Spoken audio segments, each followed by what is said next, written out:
E aí pessoal, tudo bem? Bem-vindos ao canal Coleção Paralela. Sou o Rodrigo, este é o fantástico mestre do terror.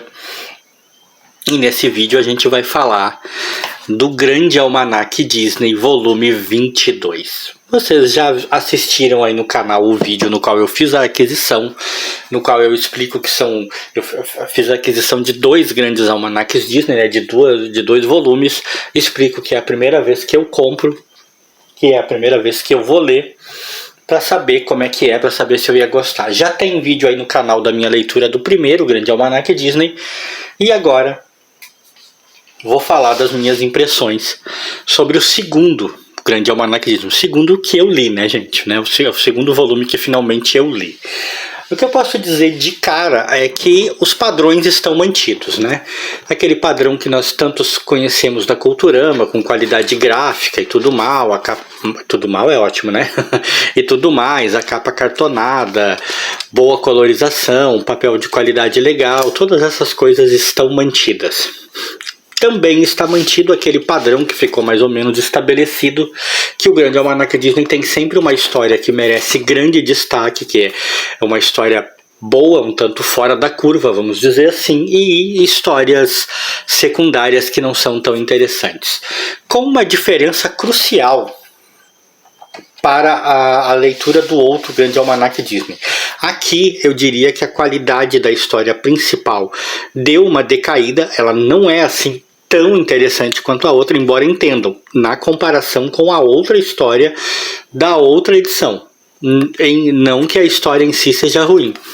E a segunda história também se passa com os tais personagens da Área 15, é melhor do que a história que tem no outro exemplar que eu li, né? Então, inclusive, vamos começar por isso, né? Vamos começar pelas histórias secundárias, né? Que são bem... Algumas delas são bem interessantes. Essa é outra coisa a se afirmar a respeito. Curiosamente, na leitura desse segundo... da minha segunda leitura de Grande Almanaque Disney, as histórias secundárias contidas neste daqui têm melhor qualidade, tem um nível mais elevado, um nível mais legal do que as histórias secundárias do outro.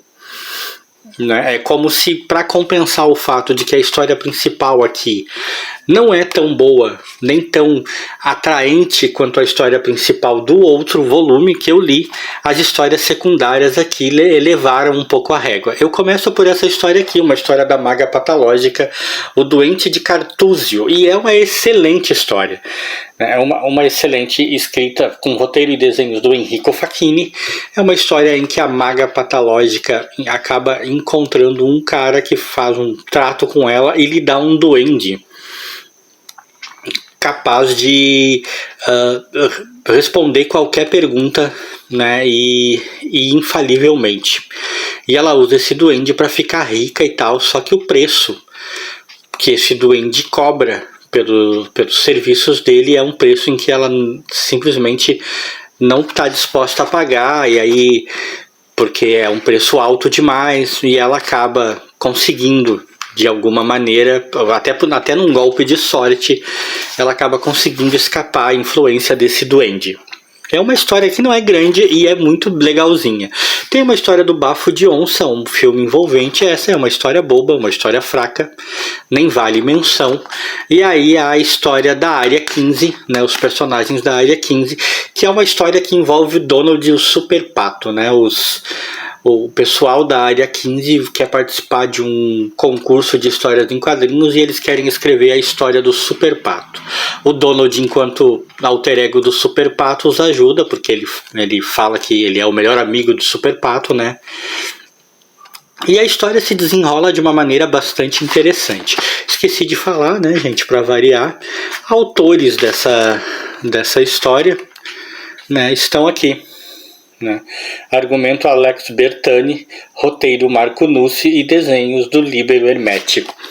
né? A história é boa, é melhor do que a história dos mesmos personagens no outro Almanac Disney. A arte também é legal, é uma arte meio modernosa, né? É uma coisa curiosa os aspectos da arte dessas histórias aqui da Área 15, né? Eu já percebi na outra edição que é uma arte mais modernosa, assim, né? Que lembra mais um desenho estilo Cartoon Network, né? Mas a história é legal, é bem escritinha e inclusive na história a identidade do Super Pato acaba sendo descobrida, né? Descobrida é ótimo, né? Descoberta. Tô muito bem hoje. Acaba sendo descoberta por esse menininho aqui, por esse rapaz aqui, né? Ele acaba, né, por descobrir a identidade secreta do Super Pato, mas não a revela pra ninguém, né? Gostei dessa história. E aí, gente, vamos à história principal. A história principal é essa: Além do Fim do Mundo, Donaldo Pigafetta, né? É uma história obviamente baseada, eu acho que isso já fica claro, né, na época dos grandes descobrimentos, das grandes navegações, né? O Patinhas é o Patinhas de Magalhães, né?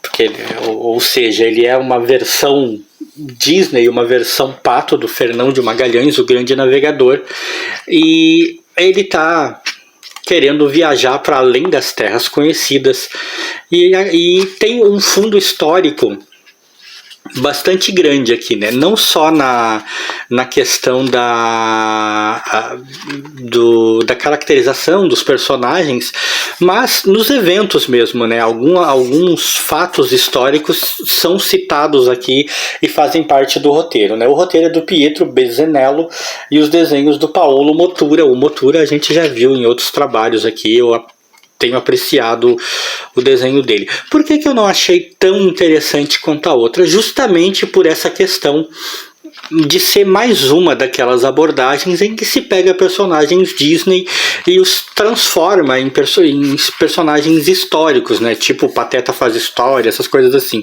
né? Em que se substitui figuras históricas por personagens Disney que vivem, né, na versão mais cartunesca, na versão mais brincalhona, vamos dizer assim, mais comédia, as aventuras desses personagens. Isso é uma coisa bastante batida, né? A gente já viu tanto e acaba muitas vezes, principalmente para tentar seguir pelo menos um pouco o filão histórico real, acaba muitas vezes limitando um pouco os rumos que essas histórias podem ter, né? Então acabou que é uma história que me impressionou menos, bem menos do que a história do outro Almanac Disney, né? A história principal do outro Super Almanac Disney, não é Almanac, né? Nem Super Almanac, do outro grande Almanac Disney. Eu tô ótimo, gente, eu tô ótimo. Mas a arte é esplendorosa. A arte é fantástica. Essa é uma das cenas que inclusive é uma cena baseada em fatos históricos, né? Fernão de Magalhães realmente passou por essa situação de ver as fogueiras que nativos fizeram nas ilhas e de ficar assustado, imaginando que pudesse ser alguma manifestação sobrenatural. Aí fala de motins. Os motins, é claro, são liderados pelos irmãos Metralha, contatos com nativos, 1000 aventuras, até que eles finalmente voltam, né, para o velho mundo com as suas descobertas. A história é boa, você lê com prazer, você acompanha com prazer. Eu li extremamente rápido. Ela tem abordagens de arte como essa daqui, ó, que são fabulosas, né? São verdadeiras pinturas. Eu gostei demais. Só que pelo contexto aqui abordado, né, esse contexto de personagem histórico, de personagem Disney vivendo uma versão histórica de algum fato conhecido e tal, por ser um contexto bastante batido, um contexto que já estamos tão acostumados a ver, ela acabou caindo um pouco na média, né, se comparado àquela aventura do Mickey, por exemplo, que foi uma aventura que me prendeu muito mais no outro grande Almanac Disney. Falei certo agora, grande Almanac Disney. Mas é como eu disse, ela perde em comparação ao que eu li naquele outro grande almanac, né? Ela não é uma história nem de longe ruim. embora não trate de nenhum assunto tremendamente original, embora não seja tipo, é a melhor história Disney que eu li nos últimos tempos, tá muito longe de ser uma história ruim. Me prendeu, me interessou, me fez lembrar um pouco de alguma coisa das minhas aulas de história, sem ter um tom chato, um tom didático. Me diverti bastante com a aventura. E para compensar o fato de que a primeira história talvez não fosse tudo isso, é como eu disse. As outras histórias, 2 delas pelo menos nas histórias secundárias da revista, deram uma elevada na régua se comparadas com o primeiro. Então, ficou elas por elas. O meu saldo quanto ao Grande Almanaque Disney é tipo assim. Provavelmente vou acabar comprando mais algumas edições quando a oportunidade tiver. Ainda não me parece o tipo de publicação que eu vá querer colecionar. Mas parece claramente o tipo de publicação que quando você encontrar vale a pena adquirir, porque a leitura parece que sempre diverte. E é isso aí, pessoal. Se você gostou desse vídeo, like pra mim e pro bom e velho Mestre do Terror.